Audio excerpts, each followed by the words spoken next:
Welcome to A Year in the Bible with Daily Grace.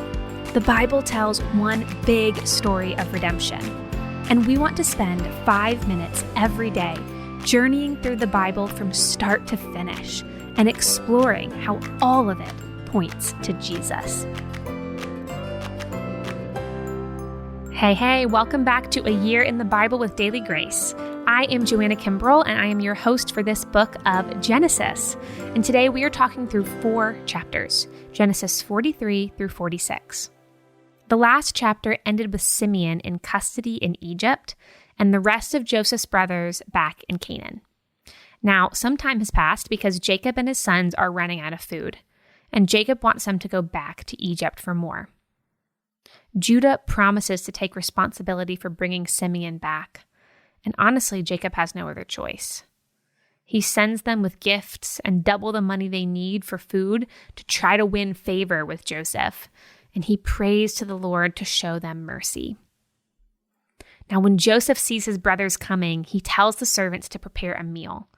But the brothers are terrified at why Joseph would be bringing them into his house. And so they try to explain themselves and that they don't know how the money got in their bags and to repay double. But in the midst of their striving to justify themselves and to somehow repay, Joseph says, "Peace. Your God and the God of your fathers put the money in your sacks."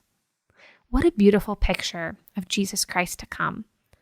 In all of our striving and scrambling to make up for our faults and sins, Jesus provides the payment, his own life, and he makes peace with us and God. When it was time for the meal, the brothers presented the present to Joseph, but Joseph seemed more interested in them and their family. He asks if their father is still alive, and of course, it's Joseph's father too, remember? And he meets Benjamin, his brother, for the first time. He has so much compassion for his brothers, the brothers who wanted to kill him and sold him into slavery, that he has to run out of the room before he bursts into tears. He washes his face, comes back, and the brothers are amazed at the feast and celebration that they have together. And Benjamin, the youngest, gets 5 times as much as anyone else.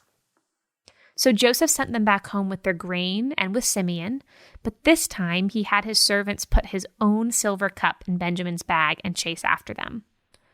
When they realized the cup was in Benjamin's bag, they were completely distraught. They were led back to Egypt and Joseph's house.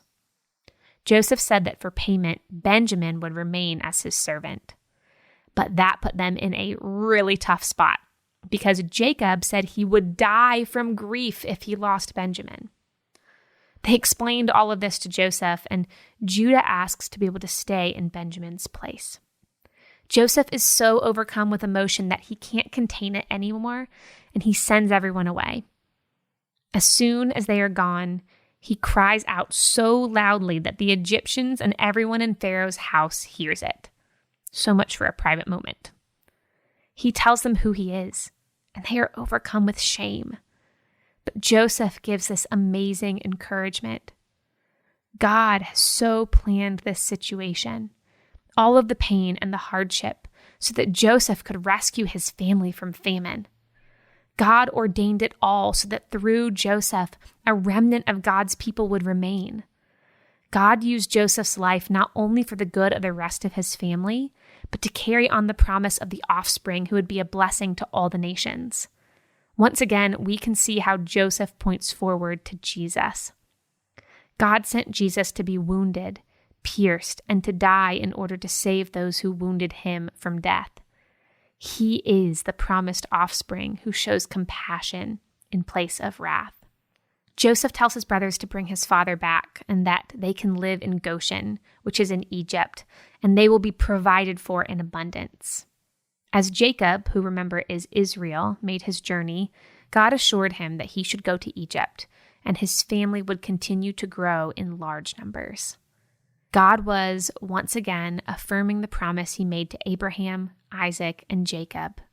70 people went to Egypt, and Joseph and Jacob had a very heartfelt and emotional reunion.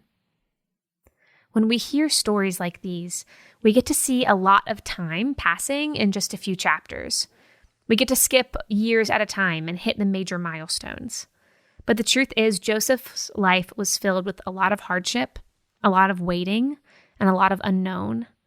But God worked in his perfect timing, in what seemed like impossible circumstances, to bring about his good plans and purposes.